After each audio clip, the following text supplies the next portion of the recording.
ಕಫ ಗಟ್ಟಿಯಾಗಿದ್ದು ನೀರಾಗೋದಕ್ಕೆ ಈ ಔಷಧನ ಮಾಡಿ ಕುಡಿದ್ರೆ ಆದಷ್ಟು ಬೇಗನೆ ಕಫ ಕರಗಿ ನೀರಾಗಿ ಹೋಗುತ್ತೆ.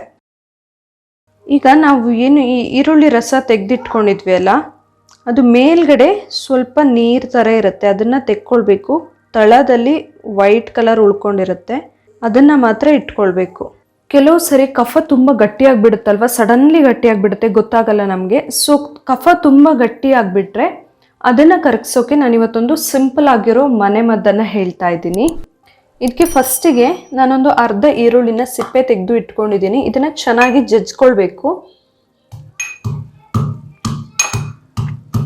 ಈ ಈರುಳ್ಳಿ ಯಾವಾಗಲೂ ನಮ್ಮ ಕಫ ಕರಗಿಸೋಕೆ ತುಂಬಾ ಹೆಲ್ಪ್ ಮಾಡುತ್ತೆ. ಬಿಳಿ ಈರುಳ್ಳಿ ಆದರೆ ಇನ್ನೂ ಒಳ್ಳೆಯದು. ಇದನ್ನು ಚೆನ್ನಾಗಿ ಜಜ್ಕೊಳ್ಬೇಕು. ಚೆನ್ನಾಗಿ ಜಜ್ಜಿದಾಗ ನೋಡಿ ಎಷ್ಟು ರಸ ಬರುತ್ತೆ ಅಂತ. ಇದನ್ನು ಈಗ ಫಸ್ಟು ಜಜ್ಕೊಂಡ್ಮೇಲೆ ಹಿಂಡ್ಕೊಳ್ಬೇಕು ನಾವು.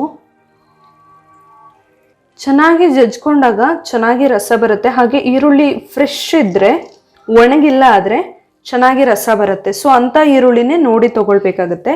ಈಗ ಈ ರಸನ ಹಾಗೆ ಸೈಡಿಗೆ ಇಡಬೇಕು ಒಂದು 10 ನಿಮಿಷ ಆಗೋಷ್ಟು ಹೊತ್ತು. ಈಗ ಮತ್ತೆ ಕುಟಾಣಿ ತೊಗೊಂಡು ಅದಕ್ಕೆ ಒಂದು ಅರ್ಧ ಇಂಚ್ ಆಗುವಷ್ಟು ಶುಂಠಿನ ಹಾಕ್ತಾ ಇದ್ದೀನಿ. ಶುಂಠಿ ಕೂಡ ಎದೆಯಲ್ಲಿ ಏನಾದರೂ ಕಫ ಇದ್ದರೆ ಮತ್ತು ಗಂಟ್ಲು ಕಿರಿಕಿರಿ ಎಲ್ಲ ಇದ್ದರೆ ಶೀತ ಕಡಿಮೆ ಮಾಡೋಕೆ ಎಲ್ಲದಕ್ಕೂ ತುಂಬಾ ಹೆಲ್ಪ್ ಆಗುತ್ತೆ. ಹಾಗೆ ಒಂದು ದೊಡ್ಡ ಪತ್ರೆ ಎಲೆ ಅಥವಾ ಸಾಂಬಾರ್ ನಟ್ಟಿ ಎಲೆನ ತೊಗೊಳ್ಬೇಕು. ಸಾಂಬಾರ್ ನಟ್ಟಿ ಕೂಡ ಶೀತ ಎಲ್ಲ ತುಂಬ ಬೇಗನೆ ಕಡಿಮೆ ಆಗೋದಕ್ಕೆ ಹೆಲ್ಪ್ ಮಾಡುವಂಥ ಎಲೆ. ಹಾಗೆ ಒಂದು 8 ರಿಂದ 10 ತುಳಸಿ ಎಲೆ ತೊಗೊಂಡಿದ್ದೀನಿ. ತುಳಸಿ ತುಂಬಾ ನಮಗೆ ಹೆಲ್ಪ್ ಮಾಡುವಂಥದ್ದು. ಇನ್ಫೆಕ್ಷನ್ ಎಲ್ಲ ಆಗದೆ ಇರೋ ಥರ ದೇಹನ ಕಾಪಾಡೋಕ್ಕೆ ಹೆಲ್ಪ್ ಆಗುತ್ತೆ. ಹಾಗೆ ಒಂದು 8 ಕಾಳುಮೆಣಸನ್ನು ಹಾಕ್ತಾ ಇದ್ದೀನಿ. ಕಾಳುಮೆಣಸು ನಮಗೆಲ್ಲ ಗೊತ್ತಿರೋ ಹಾಗೆ ಜ್ವರ ಎಲ್ಲ ಇದ್ದರೆ ಕಡಿಮೆ ಮಾಡುತ್ತೆ. ಜೊತೆಗೆ ಗಂಟ್ಲು ಕಿರಿಕಿರಿ ಎಲ್ಲ ಇದ್ದರೆ ತುಂಬ ಬೇಗನೆ ಕಡಿಮೆ ಆಗೋಕ್ಕೆ ಹೆಲ್ಪ್ ಮಾಡುವಂಥದ್ದು. ಹಾಗೆ 3 ಲವಂಗನ ತೊಗೊಂಡಿದ್ದೀನಿ. ಲವಂಗ ಕೂಡ ಹಾಗೆ ಕಫ ಎಲ್ಲ ಕರಗೋದಕ್ಕೆ ತುಂಬಾ ಹೆಲ್ಪ್ ಮಾಡುತ್ತೆ. ಕೆಮ್ಮು ಇದ್ದರೆ ಕೂಡ ಕಡಿಮೆ ಮಾಡುತ್ತೆ. ಇವಿಷ್ಟನ್ನು ಒಟ್ಟಿಗೆ ಈಗ ಜಜ್ಕೊಳ್ಬೇಕು. ನೀವು ಸ್ವಲ್ಪ ಜಾಸ್ತಿನೇ ಎಲ್ಲ ಮಾಡೋದಿದ್ರೆ ಅದನ್ನ ಮಿಕ್ಸಿ ಮಾಡ್ಬೋದು, ಬಟ್ ಇಷ್ಟೇ ಆದರೆ ಮಿಕ್ಸಿಗೆ ಸಿಗೋದಿಲ್ಲ. ಸೊ ಅದಕ್ಕೆ ನಾನು ಜಜ್ಕೊಳ್ತಾ ಇದ್ದೀನಿ.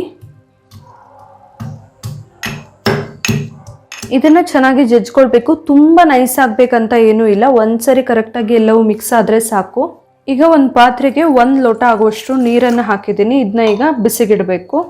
ನೀರು ಸ್ವಲ್ಪ ಬಿಸಿ ಆಗ್ತಾ ಇದ್ದಂಗೆ ನಾವು ಜಜ್ಜಿ ಇಟ್ಕೊಂಡಿರುವಂತಹ ಶುಂಠಿ, ದೊಡ್ಡ ಪತ್ರೆ, ತುಳಸಿ, ಕಾಳುಮೆಣಸು, ಲವಂಗ ಎಲ್ಲ ಇದೆಯಲ್ಲ ಅದನ್ನು ಹಾಕ್ಕೊಳ್ಬೇಕು. ಆ ಜಜ್ಜಿ ಇಟ್ಟಿರೋದನ್ನ ಹಾಕಿದ ಮೇಲೆ ಒಂದು ಪ್ಲೇಟ್ ಮುಚ್ಚಿ ಮೀಡಿಯಮ್ ಫ್ಲೇಮ್ ಇಟ್ಟು ಅದನ್ನ ಕುದಿಸ್ಬೇಕು.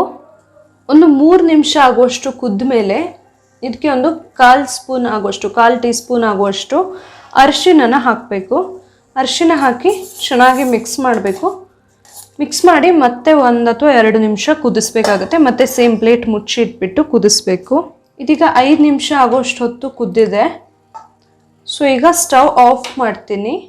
ಸ್ಟವ್ ಆಫ್ ಮಾಡಿ ನಾವು ಇದನ್ನು ಮತ್ತೆ ಪ್ಲೇಟ್ ಮುಚ್ಚಿ ಹಾಗೆ ಒಂದು 5 ರಿಂದ 10 ನಿಮಿಷ ಬಿಡಬೇಕು. ಅದು ಸ್ವಲ್ಪ ಬೆಚ್ಚಗಾಗೋ ತನಕ ಬಿಡಬೇಕು, ತುಂಬ ಬಿಸಿ ಇರಬಾರ್ದು ನಮಗೆ.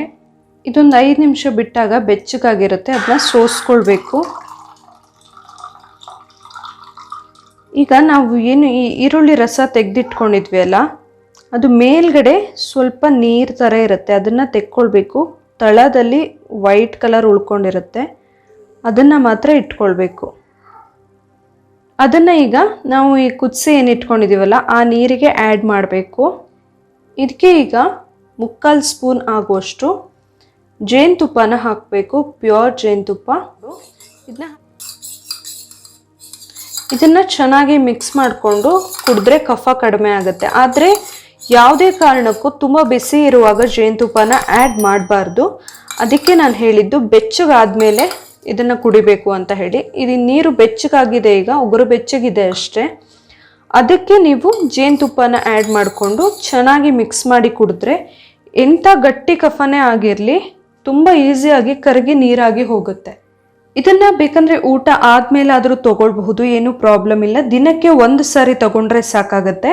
ನಾರ್ಮಲ್ ಆಗಿ 1 ಅಥವಾ 2 ಸಾರಿ ತೊಗೊಳ್ಳೋದ್ರೊಳಗೆ ಕಫ ಕರಗಿ ನೀರಾಗುತ್ತೆ. ನಿಮಗೆ ಇಲ್ಲ ಇನ್ನೂ ಕಫ ಇದೆ ಅನಿಸಿದರೆ ಮತ್ತೆ ಕೂಡ ತೊಗೊಳ್ಬಹುದು ನೀವು. ಆದರೆ ಇದು ನಾನು ಇಲ್ಲಿ ಹೇಳಿರೋ ಪ್ರಮಾಣ ಫುಲ್ ದೊಡ್ಡವರಿಗೆ. ಚಿಕ್ಕ ಮಕ್ಕಳಿಗಾದರೆ ಇಷ್ಟೆಲ್ಲ ಬೇಡ ಆಗುತ್ತೆ. ಇದರಲ್ಲಿ 1 ಸ್ಪೂನ್ ಕುಡಿಸಿದ್ರೆ ಕೂಡ ಸಾಕಾಗುತ್ತೆ. ಯಾಕಂದರೆ ನಾವು ಇಲ್ಲಿ ಹಾಕಿರುವಂತಹ ದೊಡ್ಡ ಪತ್ರೆ ಇರ್ಬೋದು, ತುಳಸಿ, ಕಾಳುಮೆಣಸು, ಶುಂಠಿ ಎಲ್ಲವೂ ಕೂಡ ಮಕ್ಕಳಿಗೆ ತುಂಬ ಸ್ಟ್ರಾಂಗ್ ಅನಿಸುತ್ತೆ. ಸೊ ಮಕ್ಕಳಿಗಾದರೆ ಜಸ್ಟ್ 1 ಸ್ಪೂನ್ ಕುಡಿಸಿದ್ರೆ ಸಾಕಾಗುತ್ತೆ 1 ದಿನಕ್ಕೆ. ಕಫ ಗಟ್ಟಿಯಾಗಿದ್ದು ನೀರಾಗೋದಕ್ಕೆ ಈ ಔಷಧನ ಮಾಡಿ ಕುಡಿದ್ರೆ ಆದಷ್ಟು ಬೇಗನೆ ಕಫ ಕರಗಿ ನೀರಾಗಿ ಹೋಗುತ್ತೆ. ಇಲ್ಲಿ ನಾನು ಹೇಳಿರುವಂತಹ ಮನೆ ಔಷಧ ನಿಮಗೆ ಇಷ್ಟ ಆಗಿದ್ರೆ ಪ್ಲೀಸ್ ನನ್ನ ಮನೆಮದ್ದು ಯೂಟ್ಯೂಬ್ ಚಾನಲ್ನ ಸಬ್ಸ್ಕ್ರೈಬ್ ಮಾಡಿ, ಹಾಗೆ ಈ ವಿಡಿಯೋನ ಲೈಕ್ ಮಾಡಿ, ಹಾಗೆ ಶೇರ್ ಮಾಡಿ. Thank you.